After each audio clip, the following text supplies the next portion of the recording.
Thank you, thank you, thank you, thank you. You're all too nice. Hello, this is Franky Blade of the Franky Blade Show. Excuse me, I am fighting a cold. As much as I wish to put this recording off, the show must go on. So, this is part 2 of the relationship saga. Part 2, this one is going to be talking about family. Your mother, your father, your brother, your sister, your uncle, your cousin, family. Sometimes family is not blood related, though. You have adoptions, and you have even friends. And you're like, well, we just talked about friends. No, I'm talking about the friends you consider family. You know, there's always certain friends who been around through thick and thin, who no matter what happens, no matter the arguments, the disagreements, you get that phone call, you're there.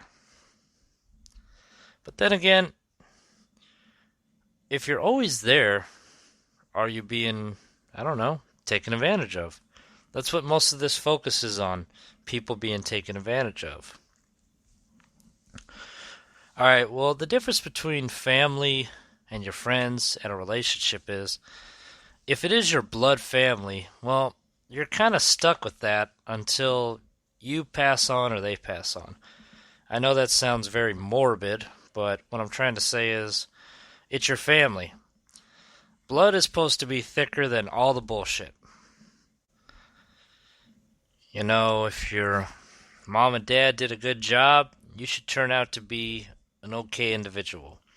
You should have perfect, mental, social, emotional adjustment. You should be, I'm not saying you have to be like the best of the best, but what I'm saying is you should turn out all right.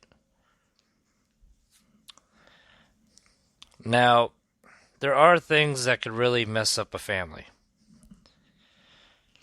Say, divorce. It has been often wondered and stated that divorce can lead a kid down the wrong path. That they don't have that mother and father figure both in the house at the same time, watching over, not being like a helicopter parent or anything, but, they say it's like the kid's at a disadvantage. Now me, perfectly honest, both my parents are divorced. I don't have any memory of living with both my dad and mom at the same time. And to be honest, if I had to actually think about that now, it would kind of be a little weird, It just, you're not used to it. But me, how did I turn out? Well, I work a full-time job. I have a car. I have a roof over my head. I am not in and out of jail. I am not abusing hard drugs like 24/7. I am not blowing my rent on drugs.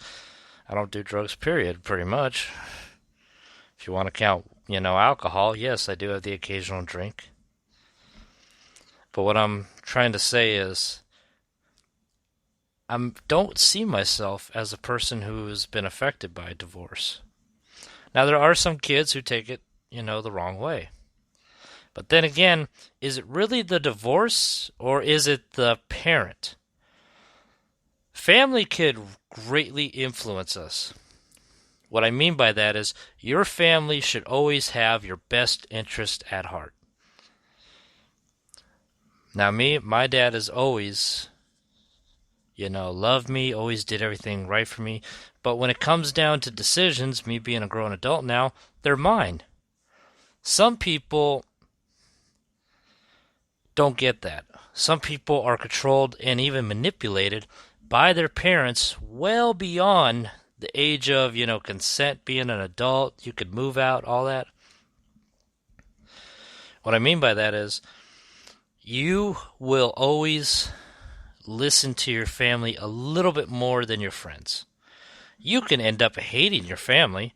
You could end up, oh, they treated me like crap, I don't want to listen to them, blah, blah, blah. But it will still stay in your head more than anything your friends say. So you really need to see if you're being, excuse me, if you're being manipulated. Well, how do you know if you're being manipulated? Well, ask yourself. When you have something you really want to do, you're really passionate about, and it doesn't hurt you or anyone else around you, it is harmless and it is only your own interest, your own curiosity, and you tell your parents or your whoever is looking after you, your mother, your brother, your sister, your whoever, and they immediately start downgrading your idea, downgrading your passion because why? Why would they do that? Well, it must not be your best interest. Listen to yourself and figure out why. If you say, I want to go back to school, now that is oftentimes a good idea. You got to be careful with student loans, but there are grants available. But you want to go back to school. You want to further your passion, your career, your whatever. You want to learn a trade. Now, this should be something parents, anyone, be encouraging. But if their response is, nah, you're too slow for school, or, school's not a right fit for you, you barely got through high school, or you're just not mentally mature enough for school. Now, why would they do that? Well, oftentimes they feel so bad about their own pathetic lives, they want to control you, they want to manipulate you, they want to downgrade you into being less than. So you always feel inferior. You don't feel like you're good enough. This way, if you are so emotionally damaged at the end, you become dependent on them. You almost need them. They will manipulate you into thinking you need them, but you don't. You should never be manipulated by anyone. It's just my opinion, I'll be honest. Oftentimes, your family can be that shoulder to cry on. But be careful that shoulder to cry on does not become ammo in their gun. What I mean by that is, if you go to them with a problem you're having, whether it's your job, your own family, if you have kids and a wife, or your financial situation, or maybe you made a mistake, maybe you're in trouble with the law, maybe you started abusing substances and you're trying to get clean, This should be where family jumps in to save the day. If you're having emotional problems or mental problems, they should be the person to talk to, where you can vent to. They shouldn't be saying, well, it's your fault because you do this, this, and this. That's a horrible person. Get away from that person. They shouldn't be attacking you when you're at your lowest. If you are abusing drugs or alcohol and you are asking them, hey, I think I need advice, I think I have a problem, their response should be, well, the best thing you could do is, admit you have a problem and try to seek treatment, That is someone trying to point you in the right direction. But it'd be like, oh, so is that my problem? Is that something that I started? No, that's all you. You started that. That's a horrible person. Get away from that person. I have seen people feel personally attacked by another person's life, so they take it out on that person. What I mean by that is like this. I have seen a person, he was hanging out with his wife in a relative's house. The relative just went through a death. She lost her husband, but the husband was abusive to her, all that. So the man and his wife are sitting in the living room. The wife comes by, gets up to get a drink of water, and gives the husband a little peck, a little kiss, mwah, real quick. The relative sees that and immediately loses their shit. Going crazy, saying, I do not want that in my house. If that's what you're going to do, you go get a motel, and just lost it. Made it sound like they were, getting it on, like they were, having sex, but they wasn't. It was a simple little peck. But people become jealous. They become envious of your life, and then they'll take it out on you. like it's your fault. Never let anyone feel bad.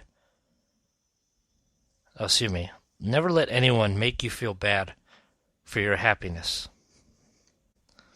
What I mean is, family is a powerful, powerful tool. Why did I say a powerful tool? Because you can use family for success in life. Your family could be your support team. Your family could be that extra drive, that extra little notch, that little step you need to climb. They could be the ones that make or break you. And you're saying, well, no, I have my friends, I have other people. Yes, but your family will always mean more. An example. If your friends come up to you like, hey, man, I'm really proud of you. I'm really proud the way you did this. I'm really proud the way you achieved that. That's great. It feels wonderful.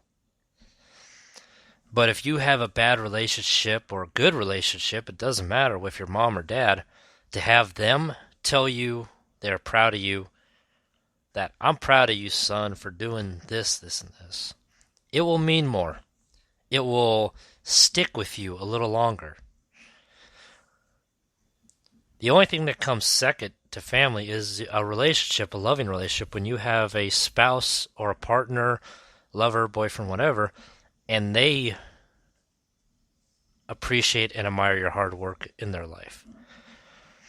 Now, when we get older, I feel, now I'm raised a little different, I'm a little old school, I guess, but I feel when your parents spend time raising you, they did everything for you, it is your turn to return the favor.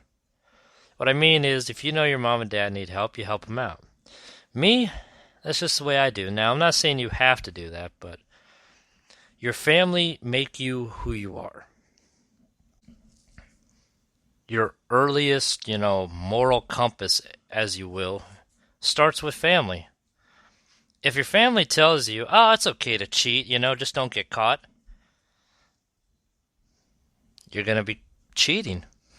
If your family tells you it's okay to steal, don't get caught, you're going to think it's okay to steal.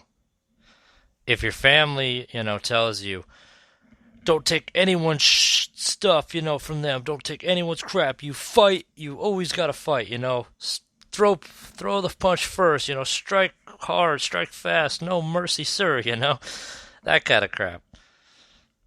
Your family influences who you are, whether you want to believe it or not. Your friends do too, and so does your, relationships. But family is a very powerful, powerful tool.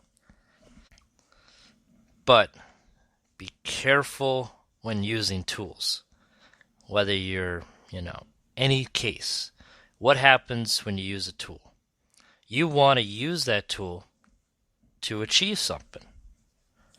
But tools can also hurt you if you are not careful and you don't know how to use them. Now, I know this sounds horrible. It says like, oh, I got to use my family? No. But what I'm trying to say is, if you don't know how to talk to your family and have your family there in your corner, they could be the ones that, end up screwing things up for you. Your relationships, your job. What I'm saying is make sure you're not being taken advantage of. Make sure your family is supporting you, not destroying you. What I mean by that is, if you are trying to go out with your significant other, but your mother-in-law, insists on coming along, for your honeymoon or something, that's weird. That needs to, no, that's weird. It's my honeymoon, come on.